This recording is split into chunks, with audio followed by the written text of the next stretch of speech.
நேயர்கள் அனைவருக்கும் கேஎஃப்எம் மீடியாவின் அன்பு வணக்கங்கள். இந்த எபிசோடில் நம்ம பார்க்கக்கூடிய மூவி ரிவ்யூ செல்லுமணி செல்வராஜ் அவருடைய இயக்கத்தில் வெளிவந்த காந்தா திரைப்படம்.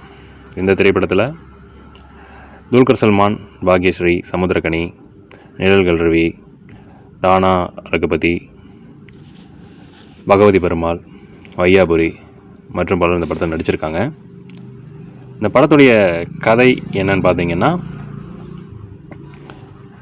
தியாகராஜர் பாகவதருடைய தழுவலான கதை தான் சொன்னாங்க எல்லோரும். ஸோ இயக்குனர் இல்லை அது வேறு மாதிரி பண்ணியிருக்கோம், ஃபுல்லாக அப்படி கிடையாது அப்படின்னு சொல்லியிருக்காரு. ஸோ கதை என்னன்னு பார்த்தீங்கன்னா, ஒரு லாஸில் போயிட்டுருக்கிற ஒரு ப்ரொடியூசர். ஸோ அவர் எடுக்கிற ஒரு படத்தை நிப்பாட்டி வச்சுருக்காரு. ஸோ அந்த படத்தை எடுத்தால் தான் ஒரு வருமானம் கிடைக்காதனால மறுபடியும் அந்த படத்தை ஸ்டார்ட் பண்ணுறாங்க. ஸோ அந்த படத்துக்கான இயக்குனர் சமுத்திரக்கனி, அவர் ஐயாங்கிற கேரக்டர் பண்ணியிருக்காரு. அந்த படத்துக்கான ஹீரோ மகாதேவன்கிற கேரக்டர் நம்ம துல்கர் சல்மான், ஹீரோயின் பாக்யஸ்ரீ. ஸோ இவங்களுக்குள்ளே இருக்கிற அந்த காம்போ. அப்போது இப்போ ஹீரோ என்ன சொல்கிறாருன்னா, எனக்கு மார்க்கெட் இருக்குது, ஏன்னா அவர் ஒரு ரேஞ்சில் இருக்கார். அப்போ நல்லா ஒரு பீக்கில் இருக்கக்கூடிய ஒரு ஹீரோ. ஸோ அப்போது என்னை வச்சு படம் பண்ணுறீங்கன்னா நான் சொல்கிறத கேட்டு எனக்கு தகுந்த மாதிரி ஸ்டைலில் பண்ணுங்கன்னு சொல்கிறாரு. சமுத்திரக்கனி இல்லை, நான் பார்த்து வளர்ந்த ஆள் தான் நீங்கள். ஸோ எனக்கு கதை என்ன வருமோ அதுக்கு தகுந்த மாதிரி நான் டைரெக்ஷன் பண்ணுவேன், அதுக்கு தகுந்த மாதிரி நீங்கள் நடிக்கணும்னு அங்கே கொஞ்சம் பிரச்சனைகள் ஆகுது.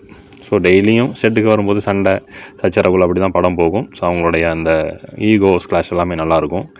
நீங்கள் படம் பார்த்து நீங்கள் தெரிஞ்சுக்கலாம் எப்படி இருக்குன்ட்டு.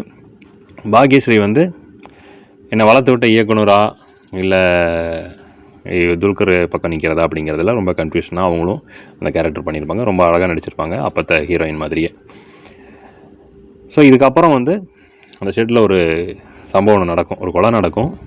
அதை யார் பண்ணால், அதை எப்படி இன்வெஸ்டிகேஷன் பண்ணி கண்டுபிடிச்சாங்கிறது தான் இந்த படத்துடைய மீதி கதை. இந்த படத்துடைய பாசிட்டிவ்னு எடுத்திங்கன்னா, நடிகர்களோட தேர்வு. அதே மாதிரி அந்த பழைய காலத்தில் ஷெட்டு பிளாக் அண்ட் ஒயிட்டாகவே காமிச்சிருப்பாங்க. அதுவும் இப்போத்த நம்மளை ஆடியன்ஸ் கவர்ற மாதிரியே இருக்கும். அதோட ஷெட்டு, அதில் இருக்கக்கூடிய எக்யூப்மெண்ட்ஸ் எல்லாமே அந்த ஃபஸ்ட்டு இருக்கிற அந்த ப்ரொடக்ஷன் யூனிட்லாம் எப்படி இருந்தது அப்படிங்கிறது காமிச்சிருப்பாங்க. அது நல்லாவே இருந்துச்சு. அதே மாதிரி நடிகர்களோட தேர்வு பார்த்திங்கன்னா, துல்கர் ஆகட்டும், ராணாவாகட்டும், சமுத்திரக்கனி, பாக்யஸ்ரீ எல்லாருமே அவங்கவுங்க ரோல் நல்லா பண்ணியிருப்பாங்க. சைடு ஆர்டிஸ்ட்டாக நிழல்கள் ரவி, வையாபுரி, பகவதி பெருமாள் அவங்களோட ரோலை அவங்க சிறப்பாக பண்ணியிருந்தாங்க. குறிப்பாக பார்த்திங்கன்னா அந்த கேரக்டராகவே வாழ்ந்திருக்காங்க அப்படின்னு சொல்லலாம். நம்மளுடைய துல்கர் ஆகட்டும், இல்லை பாக்யஸ்ரீ, அவங்க எல்லாருமே. சமுத்திரக்கனி அவங்களுடைய வில்ல தோற்றம் நல்லாவே பண்ணியிருக்காரு.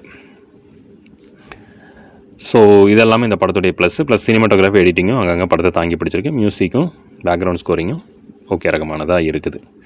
இந்த படத்துடைய நெகட்டிவ் என்னென்னு பார்த்தீங்கன்னா, டியூரேஷன். இந்த படம் 2.25 மணி நேரம் ஓடுது. ஸோ அந்தளவுக்கு நம்மளை பார்க்கக்கூடிய பொறுமை வேணும் இந்த படத்துக்கு. அப்போ தான் உட்காந்து பார்க்க முடியும். அது மட்டும் இல்லாமல் அந்த பழைய காலத்தை காமிச்சது நல்லா இருந்தது. இருந்தாலும் நிறைய டைலாக் டெலிவரியிலே போயிருச்சோ, சீன் பை சீனாக கடத்துறதுக்கு கொஞ்சம் சிரமப்பட்டாங்களோங்கிற மாதிரி தான் இருக்கும். அதனால் அந்த போர்ஷன் கொஞ்சம் இது. ராணா ஒரு கேரக்டர் உள்ளே வரும்போது ஒரு இன்ட்ரெஸ்டிங்காக நமக்கு தோணும். பட் இருந்தாலும் அந்த இடத்துல ஓவர் ஷேடு தான் தெரிஞ்சுது. ஸோ அதெல்லாம் கொஞ்சம் மாற்றிருந்தாங்கன்னா இன்னும் நல்லா வந்திருக்கும். மற்றபடி இந்த படத்தை பற்றி பெருசாகலாம் சொல்ல முடியாது. ஒரு ஓகே ரகமான ஃபஸ்ட் ஹாஃபு, ஒரு பிலோ ஆவரேஜான செகண்ட் ஹாஃப், இது ரெண்டும் கலந்தது தான் காந்தா திரைப்படம். UA 16+ தான். படத்தில் பெரிய சம்பவம், ரத்தம் தெரிக்கும் காட்சிகள் இருக்குது. அதனால் நீங்கள் குழந்தைகளோட போய் பார்க்குறதெல்லாம் யோசிச்சு பாருங்கள். பட் இருந்தாலும் ஒன் டைம் வாட்சபிள் மூவி தான் இந்த காந்தா திரைப்படம். நீங்களும் இந்த படத்தை பார்த்துருந்தீங்கன்னா உங்களுடைய கமெண்ட்ஸ் என்னங்கிறத பதிவு பண்ணுங்கள். உங்களுக்கு இந்த படம் எவ்வளோ தூரம் பிடிச்சிருக்கு அப்படிங்கிறத. மீண்டும் மற்றும் ஒரு திரை விமர்சன நிகழ்ச்சியில் சந்திக்கலாம். நன்றி, வணக்கம்.